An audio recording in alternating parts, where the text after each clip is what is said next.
What's up, boys? What's up? Good See, that's the guy morning. I've seen on TikTok or something before. This guy's been Someone on with that TikTok. mustache. Deal Daddy's been on TikTok. Good morning. Deal Daddy. Let's go. Is that what the trenches call you? I'll be honest. I think I gave myself that moniker, and it's just picked up. Bobby's a big I'd nickname like guy. it to be something that I was baptized with by the community, but I think I just marketed it into existence. That's great. So Bobby's the founder of Dupe, a furniture comparison search engine that helps you find the lowest price versions of pieces you love. So they really broke into the crypto zeitgeist a few months ago when they launched a token on Believe, and yeah, really excited to kind of get into how you've made sense of this new kind of token superpower you've stumbled upon. So I think the place I want to start is, we talk a lot about, working with early stage teams, the importance of these new platforms launching with like hero examples that, really give permission for others to follow and kind of set the like social norms of the platform into action. And you guys were kind of that for Believe. So I think a useful place to start would just be for you to share about how Ben convinced you to go do this. Yeah, how did Ben convince me to go do this? He didn't. I saw Nikita Beer put up a tweet when the day they launched, and Nikita is an advisor to Dupe. He was instrumental to us kind of building the initial user experience of Dupe last year when we launched. We went extremely viral on the back of that, and so I pay very close attention to the kinds of stuff he talks about, because he's very much like on the bleeding edge of what's next. And I saw him put up this tweet about launching a coin through a tweet, and I thought I was when I did the whole Twitter hack. I don't know if you guys know what the Twitter hack is or was, but it's literally like at launch a coin plus name of coin. Yeah, I was like, okay, I need to secure the name Dupe, because I don't want anyone else to like dupe people into thinking it's them and not us, sort of thing, or that it's us and not them. And so I thought I was doing the equivalent of buying a domain name. So I did the tweet. I didn't realize they would actually mint the bloody coin, and they did. And like within a minute of me putting out that tweet, and just to be clear, guys, like I'm not from crypto. I'm a Web2 retard, like proud of it. And yeah, like super proud of it. And so about like a minute later, people are like, this massively viral Web2 company now has a tokenized asset, must be nothing. And I was like, wait, what? Like, what were you talking about? And then people are in my DMs asking me to put up, the CA to prove that we're not hacked. I was like, hold on, what did I just do? What are you talking about? And then they're sending me to SoulScan, and they're sending me to Dex Screener, none of which I've ever heard of in my life before. All of this looks like a scam to me. And I was like, okay, none of this can be legal. I texted Nikita about it, and I was just like, dude, what did I just do? Why was there no KYC? There were no terms. There's like not like I put up a coin and people are trading it. And before I knew what happened, like $6 or $7 million was traded into the coin. So did Ben give me permission? No, but he did create the rails of this thing, and he made it so seamless that a dum-dum like me ended up launching a coin. I eventually got in touch with Ben, and I went on a whole spree to talk to his investors and lawyers and our own legal team to make sure that none of this was going to be a problem for us. Only after which I started paying attention to what's possible. That is the founding story of our token. Just bare bones and honest, like bare naked. That's what it looked like. It was a crazy week. That makes me love it so much more. Bobby. Me too. I love that. I'm just looking at Josh's face as you're telling that story. I love it. I mean, you are very good at what you do, Bobby, which I would say is sort of being, it's one hat product. You have a history of, building and success there, but specifically around this sort of personality and the ability to break into some distribution around Dupe, right? You had a great product that, it was magic. You could type in something and it would show you stuff that you just couldn't find on the internet. And then you added this personality to it that I think really, I'm sure you look at the stats and you can see like the impact of those viral videos.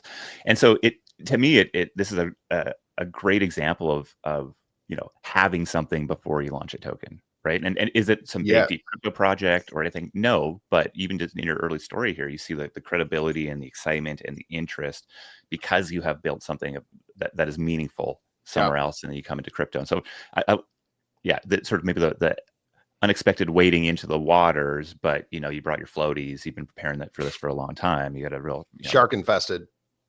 This is true. That's something to get into for sure. Okay. This makes the next question even more interesting to me, because it feels like you're almost on your back foot here a little bit, or at least there wasn't some big game plan for it. And we saw the era move from like, hey, let's go launch new tokens, to, hey, Bobby, where's the utility, baby? How are you going to drive utility for this? I got Yes. Flywheel. Where's the flywheel? My entire lineage's net worth F-word. is backed by dupe tokens right now, and you need to add some utility. So you launched the dupe points program last week, Yeah. and I think it's very clear you guys put a lot of thought into it. So maybe can you take us through that early stage and then ultimately into where you landed with the dupe points program? Yeah, we went on a journey. So the first week, it was not about utility or anything like that, like at all. The first week was very much just me trying to calm down and understand what the hell this whole world, this whole universe was. After that, we put out a kind of beta tokenomics to get a sense, and we went through the Solana team. We went through, the Alliance team. We showed it to the Believe team. We're like, does this make sense? Like, this is, in theory, this is making sense to me. And we got a lot of good feedback from the community, on it. And then what inevitably happens in crypto, especially when you start at a zero base of understanding, is if you are curious enough, you end up learning a lot very quickly. And we learned a lot through really smart people who hold our token. We were speakers at the Solana conference. We ended up doing an after party, a small one. We invited all of our whales, and they were all there. And, they just took us aside and just kind of helped us think about, in like a totally objective way. By the way, I can kind of sniff through bullshit pretty quickly. I've been in business for a really long time. Like, I understand when people are pulling the wool over my eyes, and I feel like we were asking the right questions, and they also kind of guided us on what kinds of questions to ask and helped us really think about, okay, like, what does it mean to create like a financial primitive that is tied to internet scale shopping attention and usage? Like, even that question is like, what the hell is that question, right? And so what we then spent the ensuing weeks doing is finding ways that we can make the token seem not just valuable to crypto Twitter, but to our actual user base, which is normie girlfriends and moms. Right. And there's millions of them over the last year that have used it, told their friends about it, saved money with it. And none of them understand crypto. And so what we very quickly bridged on is in Web 2, and you guys would know this quite well, there's this concept of points, right? So you do a thing, you get points for doing that thing. And in shopping, typically it's like cash back. You buy something, you get some percentage of that cash back. So we latched onto this idea of points because that is the vocabulary that our users understand. And then we kind of backtracked from that initial beta tokenomics to kind of ask a different question, which is less, how do we drive value into the coin, and more, how do we make a normie look at this new system that we are designing, this point system, and see it as a way to be retained to our product, for the product to be more sticky, for them to use the product more, and then bringing all of that usage back into sort of the yield of the token. And so where we ended up was by doing the most like important things to dupe, you earn points. For example, you sign up, you earn points. Now, why is that important? Because most users don't need to sign up to use dupe. We decided early on that we wanted dupe to feel like a public utility. It's like a public water fountain. You go to it, you hit the button, water comes out. So we don't force people to sign up. We let people stay anonymous.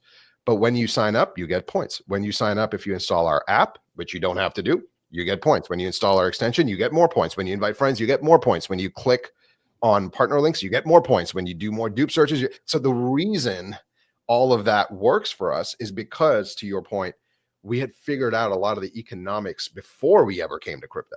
We couldn't afford to do that if we didn't have the economics, right? So we have all of the brand partnerships, we have the scale, we have the product stickiness, we have a great product that delivers value to users.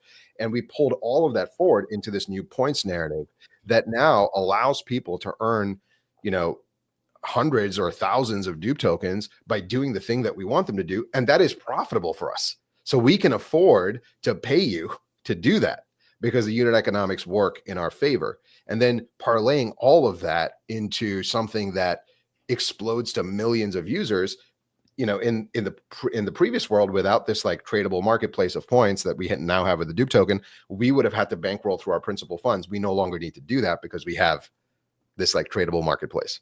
So that's, I don't know if that answers the question or what you were looking for, but that's how we evolved our thinking over the last 4 or 5 weeks.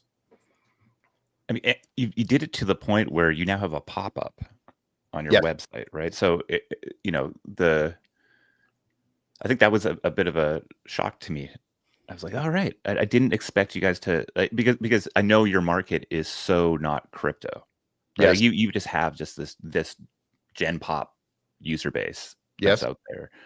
And now you hit your website and there's this crypto thing that pops up, but it doesn't scream crypto thing whatsoever. So you still have this sort of tale of two worlds where I can get the value. This is fun. But if I want to jump into the speakeasy in the back where the party's happening, okay, now I'm on SoulScan or on Dex Screener. I'm having a good time. So I think it is a snapshot into what more of the future looks like. And I absolutely love that you just bumbled your way into it, Bobby. A total bumble. So bumble. I love it. Go for it, Josh.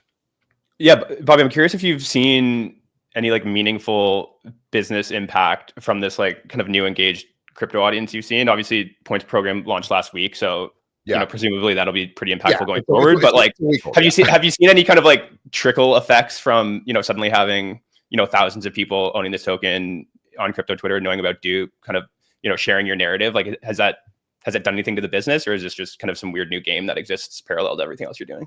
Okay, so sorry. I thought you were asking one question. You're actually asking a slightly different question. I thought you were going to say, like, is the token with the normies already impacting the business a week in? What you're, I think, actually asking is, hey, you've now been in market for 6 weeks with this token, and all of these degens are like talking about you. Has that helped you in any way? Of course, that's helped us. Of course, that's helped us. Right? Like it's given us on the one network that we were not able to track, the X network. We were not able to crack it for a year. I'm not good at tweets myself. You know, I'm more of like a visual, you know, TikTok. I can be funny, I can be dumb, I could do things to go viral on those platforms. But on X, it's just a very different audience. They've helped us crack that platform. Now, have we cracked it? No, of course not. We are still early. I'm still learning, but I'm a pretty quick study. But we have people that talk about us every single day. At some point, as that grows, as those holders grow, do we think that that's going to materialize and compound into something pretty valuable for the business? Yeah, it is. Because all those people are telling their friends, moms, you know, dads, neighbors, coworkers about Dupe, because now they're incentivized to, because they want people to use the product, because they want to see that economic flow back into the token. So we have 7,000 holders of our coin right now. There's a world in which there's 1 million holders. It might take a few years, but there's a world in which there's 1 million holders. Like, would it behoove us to have, you know, 10% of those people talk about us every day? And can that impact the business? Of course it will happen. That is inevitable. That is obvious. That is what I'm looking forward to. That's why I'm willing to go through the pain up front. That is the vision of, you know, how we market with the token. It is a total viral marketing hack if you know what you're doing. I love it. Bobby, it's been fun to watch from afar. Thanks for bringing us into the adventure a little bit. Sure, more to come. A lot more to come. Thanks for having me on, guys. Appreciate it. Good luck, brother. Peace, man.